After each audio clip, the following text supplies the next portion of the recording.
What's up, everyone? I just put 500 rounds through this pistol. I ran it pretty dang hard. In this video, you'll see some of the shooting, testing, and tuning, and I'll talk about what I was doing and considering. At the end, there will be some inspection and discussion of the performance and results, so let's get into it. First, I sighted in the red dot from 15 yards, bag supported. That's the distance I sight in all my pistol red dots, and I do it with ammo that's going to be representative of what I will primarily be running through the gun. In this case, it was Blazer Brass 115 grain. To test accuracy, I bought some Spear Gold Dot 124 grain. This was also a test of function with jacketed hollow points. It didn't have any issues running them.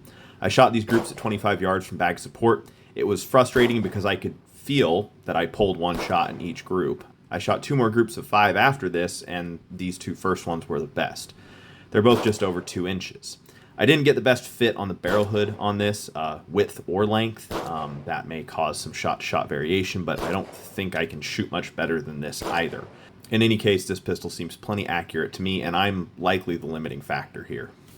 Next up was recoil spring tuning. I tested 7, 8, 9, 10, and 11 pound springs. I did this with 115 grain Blazer Brass. I used an Atlas mag. Atlas mags have longer springs than any of my other 2011 mags of comparable body length. This results in more spring force on the stack of ammo, pushing the top round up into the bottom of the slide as it cycles. So, testing with the lightest ammo and the magazine that slows the slide down the most, kind of a worst case scenario. The pistol functioned fine with all the springs, so I was just tuning for feel. Lighter springs result in higher slide velocity. It smacks into the frame at the rear of its travel harder and causes more muzzle flip. But a lighter spring will not slam the slide into battery as hard, resulting in less muzzle dip. It's a trade-off, muzzle flip versus muzzle dip, and it's a personal preference. I liked how the 10-pound spring felt the most. With my recoil spring selected, I then shot the pistol, same ammo and mag that I did the recoil spring tuning with, and compromised my grip to see if I could induce any limp wrist type of malfunctions.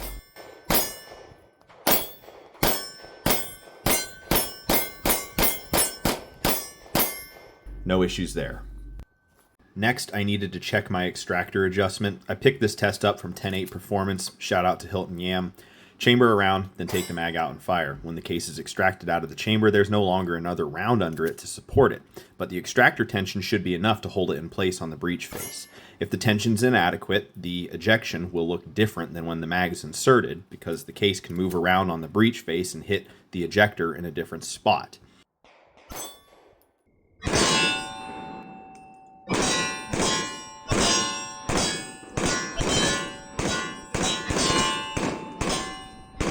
My extractor tension was just fine. I removed the magwell for the remaining rounds. I think I had about 350 to go. The magwell is a couple ounces of stainless steel. It changes the balance of the pistol, so I needed to have that installed for the recoil spring tuning. I removed it so I could run the rest of my mags that had base plates that interfered with it.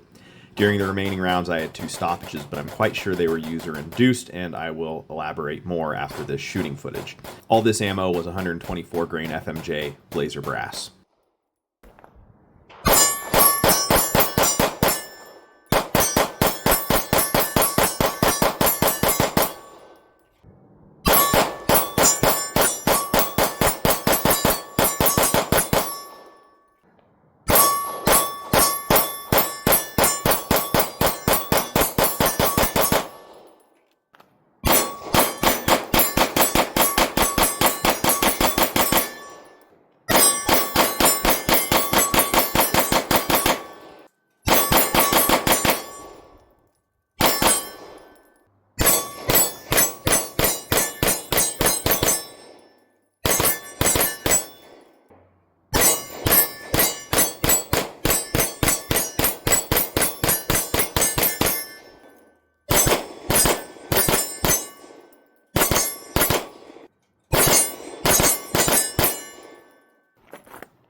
This thing's so hot, I can't even grab onto it without gloves. Even the aluminum grip is that fucking hot.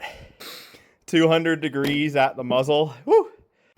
The two stoppages I had were false lockbacks with one round left. They were both with Prodigy mags, but two different Prodigy mags. I'm pretty sure I caused them. My support hand thumb ends up right on the slide stop, and I kind of press in. I've had this issue on 1911s in general, causing false lockbacks or no lockbacks when empty. I thought I dimpled and tuned my slide stop quite well. I'll take another look at the mags in question and how much clearance I have between the bullet nose of the second round and the slide stop lug. Maybe I can grind the dimple and the slide stop a hair deeper. I don't really think there's anything to be worried about here. Other than that, I got through 500 rounds with no issues. I didn't capture all 500 rounds on camera. I didn't even have to stop and clean or re-lube this. I was also kind of curious if I got it hot enough, would thermal expansion cause the tight slide to frame fit to close up? Apparently not. It just ran like a sewing machine. That's what I'm happiest with, how reliably it functioned. I used Prodigy, Staccato, and Atlas mags, 3 different kinds of ammo, even some jacketed hollow points. It locked back on empty every time with every mag. I still have some base plates to swap out or modify, so all my mags work with this mag well. This was also a good test of my 3D printed recoil buffers. I print these out of Shure 64D TPU. I was tired of paying $2 for the Wilson Combat ones. I print these for less than 2 cents a piece. And I guess they last longer than 500 rounds, so I'm pretty happy. I'll clean and inspect this more off camera, but mainly I wanted to look at the contact marks on my slide stop and see if there's any evidence of link down interference or barrel bump, and this all looks good. I will double check my optic screws. I'll recheck my sear spring adjustment now that it has likely taken a set. Let me know if there's anything I missed or should look out for. I can always go back and study the shooting footage more and inspect things here. The next video will be the last of the series. We'll wrap this project up, go over a build list, tally up the final cost, that sort of stuff. Thanks so much for watching. I'll catch you next time.